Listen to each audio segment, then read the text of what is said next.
هكذا هي الأيام نداولها بين الناس، يوم لك ويوم عليك، يوما تساء ويوما تصر، يوما تفرح ويوما تبكي، يوما تنجح ويوما تخفق، وهكذا هي دائرة الحياة. سنوات سمان عقبت سنوات وأعقبت السنوات العشاف، وبعد المسرات هي حقبة الهساءات. الصبر هو صفة المؤمن طبعا أولا، والصبر هو صفة الإنسان من المفروض، والصبر هو صفة الذي عنده ثقة في نفسه، عنده قدراته وإمكانياته، ولكن أنت صادق. جميلة هي البدايات، جميلة هي البدايات، ودائما نقول إذا كانت هكذا هي البدايات فكيف هي النهايات؟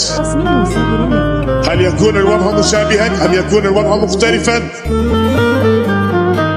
كما يقولون لكل بداية نهاية، والنهاية لا شك أنها هي منوية. هي توفيق الله ونعمة ربي سبحان الله. هذاك علاش نقول لك التوفيق من عند الله. النية لما تكون صافية والقلب لما يكون نظيف ربي يوفقك.